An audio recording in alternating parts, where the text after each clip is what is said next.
बाघर पाई सरीथिला सबु आयोजन।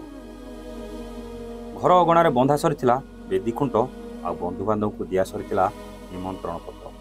सारा घर जेमिति खुशीर माहौल रे पूरी उठुथिला। से खुशी थिला एक भयंकर झड़ पूर्वर नीरव साजिथिबा ए अशांत पवन परी। बाघर पाई कांथरे लेखा सरीथिला दुईटी ना आ दुईटी मन एक हेबाकु बाकी रहिथिला किछि दिन बा केईटा समयर दूरता। किंतु हठात से खुशी माहौल भितरे खेली जाइथिला एक विराट दुखर लहर। खुशी मजा उठाउथुवा से परिवारटा जेमिति एका बेलके निशब्द होई पड़िथिला। हाँ दर्शक बंधु, बाघर 2 दिन पूर्वर आसीथिबा से गोटे खबर आज सारा परिवार मुहरु खुशी हजई देछि।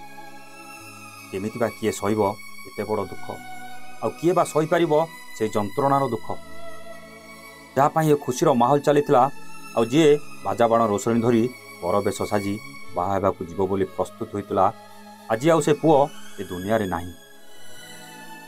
दर्शक बंधु, आमे कहूचु युव डाक्तर रुद्रकरंक मृत्यु खबर विषय।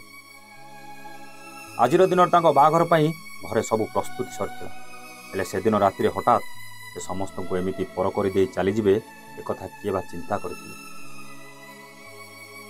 भुवनेश्वर श्रीविहार अंचल रे रहुतबा डाक्तर रुद्रकरंकर आज बाघर होइतांता आ सेथिपाई पूरा परिवार भितरे सब आयोजन मध्य सरीथिला। किए केमिति ड्रेस पिंधिबो, किए को गीत रे डांस करिवो आ नुआ बहु को किपरि घर को स्वागत कराहेबो ता सब आयोजन सरीथिला। किंतु जेउ सांगसाथी बंधु बांधव रुद्रंक बाघर बरजात्री साजी विवाह मंडप को जीवा पई आसीथिले, आज से माने रुद्र को मशाणी नहीं जाउछन। सतरे ए कष्ट केमिति बा सहिबो आ केमिति बुझेइबो रुद्र आ ए दुनिया रे नाहांती।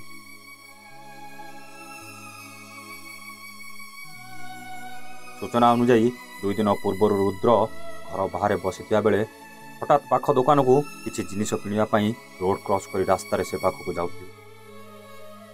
किंतु सेही समय हठात एक स्पोर्ट्स बाइक आसी तांको धक्का देथिला, जा फल रुद्र गुरुतर हो जाइथिले। परिवार लोके रुद्र को स्थानीय हॉस्पिटल को चिकित्सा पाई नेउथुवा बेले डाक्तर तांको मृत घोषणा करथिले। जहाको सुनिया परे विवाह पाई सजे होइतबा सारा परिवार आज रुद्र को वियोग रे भांगी पड़िछि। Bureau report, one Odia.